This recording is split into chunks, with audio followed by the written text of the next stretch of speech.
Hey, welcome back to Heroes and Videos. Today I'm going to be talking about some treasures that we uncovered cleaning the garage this past weekend. I know it's awesome when you find a treasure or hidden gem at a yard sale or something. It's even more incredibly ironic and somewhat rewarding when you find it in your own house. So I can't wait to show you some of the books that we uncovered in going through some of the garage this past weekend. Would love for you to like the video. If you want to wait to the end, that's even better. You can see if you want to like the video. Would love for you to subscribe, etc. At the end of the video, a book that that I knew I had somewhere, but hadn't found it in forever, and I can't wait to show you what that is. But stick around to the end of the video so you can find out some oversized treasures in here. Not the Treasury edition. I don't mean to give you a fake there. But yeah, but I'm just really excited to show you some of the stuff that we uncovered this past weekend. And we're going to start with trade paperback. I know this doesn't seem like that big a deal, the trade paperback for Watchmen.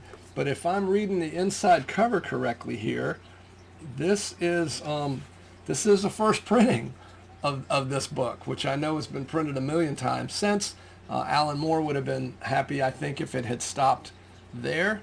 There's Alan giving his best DMV photograph there, and Dave Gibbons below him. The interesting contrast in bio photos there.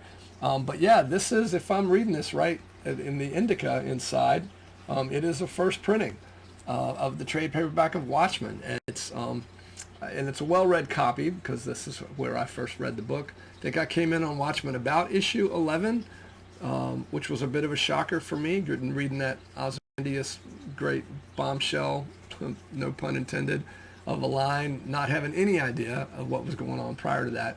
But yeah, so I thought that was kind of a neat little find of first printing of the original Watchmen trade paperback. Again, I know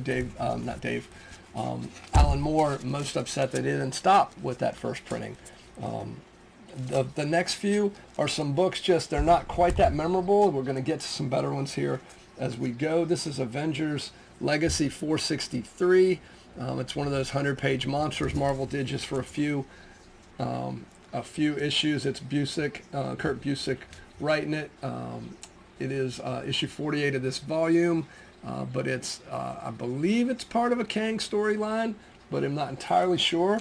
That was there, as well as a couple of issues of Avengers Celestial Quest, when Steve Englehart came back to write some more Mantis, because that's kind of his thing. This is number 2. Whoops. This is number 2 and number 3.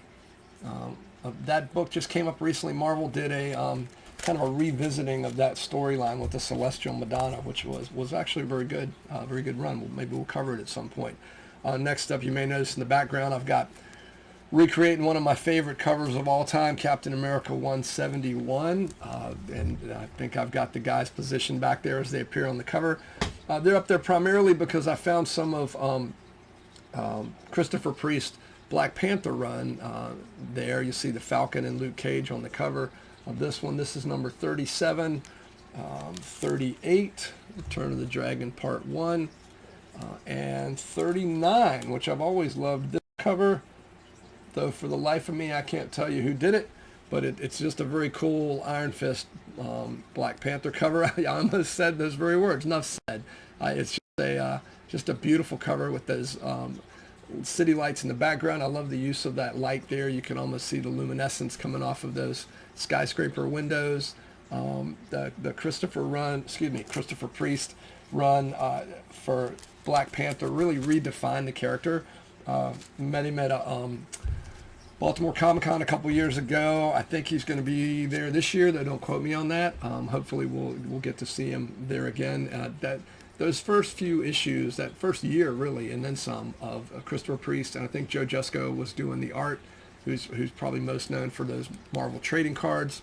But that first year or so of Black Panther just really redefined the character into what we've been seeing in the MCU years ago. The introduction of Martin Freeman's character, drawing a blank on what the name of that ambassador to the Wakanda. What was his name? Oh, I keep wanting to say Martin. That's not it. Martin Freeman played the character in the MCU, but the Dora Milaje, all that. All of that really grew out of that Black Panther run. So it was really kind of cool to find a few of those issues. I'm sure that fills some holes that I had in that series because they've been in the garage. Next up is an old 20-cent Walt Disney book. I want to say this is early 70s. It is a Whitman. It's not Walt Disney. It's Whitman Comics, which feels weird because Whitman's usually like the what am I thinking about? Not the Whitman samplers, but there's a certain imprint. This is a 20 center. It is the adaptation of Disney's Robin Hood movie, which I loved as a kid. You know, I don't want to bore you with my do do do do do do do do do do do. It feels like that was that little tale, the story of Robin Hood. There was a Alan A. Dale. Was that the name of the rooster that was singing the minstrel? But it's just kind of cool. It's not shot for shot, but it tells the story of that Robin Hood Disney movie. And that was kind of cool to find that 20 center out there. Now we're getting into the big books, guys. And when I say big books, I don't mean necessarily thick as much as the size of the book. So here is Foom number 17. I don't know what my free gift was. I looked all around this thing when I found it again in the garage. I remember buying this as a kid. I had a Foom subscription. I don't know where my other Fooms are. I think I need to probably check the parents' house. But I couldn't figure out what free gift was in this. I'm wondering if maybe it was that Steranko really cool insert, like the poster. But there doesn't seem to be a free gift attached to this, unless it's that little sticker that says your free gift attached. But you see there Stan Lee with that unmistakable countenance there and the Stan Lee mustache, where it's a makeup of a number of different heroes and characters. You see a finger for each of the Fantastic Four. I don't know who that fifth finger is. If his thumb is Medusa or Crystal or Luke Cage, I guess, depending on where you when you're reading it. But I guess actually Luke Cage and She-Hulk wouldn't have been members at this point. But you see a little bit of Silver Surfer, Iron Man, Captain America, Spider-Man, obviously, Doctor Strange's cape. There's some Thor hair and a wing on the side there. I don't know if that'd be from Thor's helmet or Captain America's mask. I'm going to guess this is Thor here. Obviously, Doctor Strange's is on the other side. And up here at the top, that is the unmistakable hat of Howard the Duck. And the Hulk. He's got the Hulk's neck. I guess somebody's got to have it, so why not? But this is Friends of Old Marvel. It was a book that Marvel put out. It's got black and white articles in it and pictures. The inside's pretty much all black and white, like I say, occasional color poster. But Foom was just a great, if you were a kid growing up in the 70s and wanted to get your Marvel fixed. You know, Marvel had a great way of making you feel like you were part of the group, right? You were part of the club, so to speak, like a Marvel zombie. But Friends of Old Marvel and the Merry Marvelites, I think, was probably the club thing sort of before that. But yeah, this was kind of cool. Obviously got some serious spine ticks on it if you worry about such things with these books. But yeah, I thought that was cool to see Foom, and I'm looking forward to reading that. I know I've got the X-Men one somewhere. That's a big kind of the best or the biggest book out of that Foom run. Yeah, I look forward to rereading that. Next up, Captain Britain number 2. This is Marvel UK, I think. It is, I don't think it's the second appearance of Captain Britain. It very well may be. This is 50 pence, which I don't know how that translates to the U.S. dollar back in the day. It's when they were still pence, way before the euro. Alan Davis, you can see doing that cover. It's just a really cool story inside. I mean, it's just, the Crazy Gang, which Captain Britain villainous group. And you can see the Red Queen there saying their ads. Sorry for the bad British accent. Any attempt I have at a British accent, my wife will tell you, reeks. It reeks. I could stop the sentence there. But for her, it also reeks of Dick Van Dyke and Mary Poppins, who grew up with Dick Van Dyke. I mean, we weren't in the same neighborhood or anything, but I grew up watching Dick Van Dyke. That was my go-to British accent. So, you know, apparently it was pretty poor, considered pretty poor in Mary Poppins, but I liked it. Anyway, I digress. While we're still kind of overseas, Marvel UK, Super Spider-Man and Captain Britain number 235. Oh my word, these are out of order. But 235, you can see that's Stegron. Was that the dinosaur man? You'll see at the bottom Captain Britain with the Night of the Werewolf. These books had old Marvel stories reprinted in them, and they didn't have much of the story in them. I'm going to dig into one here to give you an idea of what I'm talking about.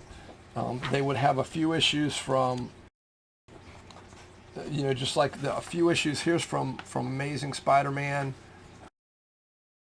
Over there, yeah, Stegron. So going to say that that's around Amazing Spider-Man 165, 166. There's a few pages from that. There's that original Captain Britain story. I believe it's original. There's a Roy Thomas, John Buscema story from, best I can tell, it is it's around. Well, it's in the negative zone. I apologize, I can't break it down more than that. Black Bolt's in it. Frightful Four. This is going to put it around 120 something, 130 something maybe. Yeah, but I'll have to look it up and see. And then what really jumped out at me, it's also got part of the of Avengers in it, which is the end of the Avengers Defenders clash. What I found interesting, and I'm not sure you're going to be able to see this, that splash page is not the splash page from Avengers 118. That's an amalgamation of other artists drawing these characters. And it's mainly because since they're splitting these books up where you only got, I don't know if I mentioned this earlier, maybe 4 or 5 pages of each of these titles in it, and it's then continued into the next weekly.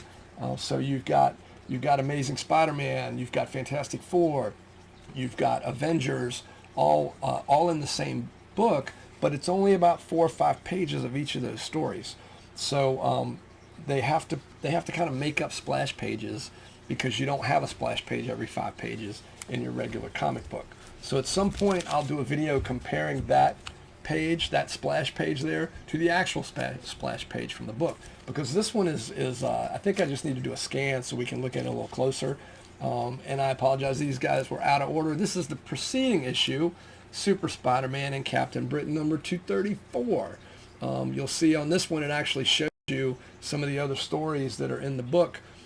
Captain Britain, of course, with an original, Fantastic Four, Menaced by the Mole Man. So that's going to be around 126 if the last issue was around 126, 127. The cool thing is Spider-Man here, you'll notice that's the Lightmaster, which tells me, nerd that I am, or let's say Spider-Man fan that I am, Lightmaster never appeared in the Amazing Spider-Man book. That would have been in Peter Spectacular Spider-Man, I want to say in the single digits. So I think since this issue takes place just before that 235, the Marvel Spider-Man, or Super Spider-Man, Marvel UK 235, and that story was from Amazing Spider-Man. Follow me here, kids. I believe they were doing the Spider-Man books in the order that they took place or came out. So in other words, you've got the end of a Peter Parker Spectacular Spider-Man story here, and then the beginning of the Amazing Spider-Man story that would have been at the same time in the next issue. This is how British kids and fans got their Marvel fix. It were these comic books that were black and white reproductions of Marvel comics, and it was 3 or 4 stories in each issue, with each of those books being a truncated version or a mini snippet, if you will, 4 or 5 pages of the regular title. So you'd still get your monthly fix of the book. You're just getting it in sort of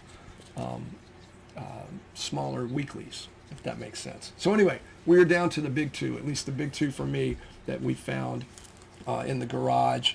And it's crazy because these books weren't bagged and boarded. They were in boxes. It's just like you hear stories of Grandma's Attic or something where books just mainly because they haven't been touched in many, many years. And these boxes that we were going through have not been touched in many, many years. So it's probably why most of these things were pretty pristine. This one is X-Men, Marvel graphic novel number 5, X-Men God Loves, Man Kills. We've all heard about this. It's basically the blueprint, or kind of the blueprint for X-Men 2, the movie. Claremont and Brent Anderson on the book. It's a beautiful book. It's been a while since I've read it. I've, of course, gotten later editions. This is the first printing from way back in the day. This one's not in shape. That's the one exception that makes the rule that I was just talking about with these other books. But it's just, great story, beautiful art. Kitty's costume is terrible. But yeah, it's a really good book, and a classic X-Men story. And then finally, this is the one that just kind of blew my mind to find this book. This is Teenage Mutant Ninja Turtles number 4. Obviously, an original first print because it's big size. Sorry, it's not the best grammar. It's a big book. It's larger than ordinary comics. Those first 4 issues, I think, were like this. I am 99%, let's go with 95%, sure that I've got a number 2 somewhere. But this number 4 is just so beautiful and clean. It's black and white like the book was starting out. But that green just pops, and it's just such a cool looking cover. And the thing that blew my mind is it's in such beautiful shape, and it and kept those colors because it's been in a box, out away from the light and all that good stuff. So I just thought this was really cool. Teenage Mutant Ninja Turtles number 4, first printing. Back again, I got it off the stands as a kid or a young adult. I don't know at that point. Yeah, I just thought that was a really cool find. In a future video, I'll show you one of the more amazing finds we pulled out of the garage. But for this past week at least, this was this to me was a highlight to find between that and the X-Men graphic novel to find in the garage. So I'm curious to hear in the comments, what are some books, what's the biggest book you ever ran across that you either didn't remember that you had or hadn't had in forever that you didn't know you could get your hands back on. I'm curious to hear from you guys in the comments below. Let me know what the weirdest thing is you've ever found in the garage. Wait, let's rephrase that. I don't know. I don't want to know the weirdest thing you found in your garage. But in terms of comic books, let's keep it at that. Comic books that you've run across that you didn't remember having, or that you've uncovered in a spring cleaning kind of garage cleaning thing. That's it for this episode. Hope you enjoyed it. Again, please click like. Let me know what you think of the video in the comments. And in the meantime, keep reading comics, keep going to see movies, and be kind to each other.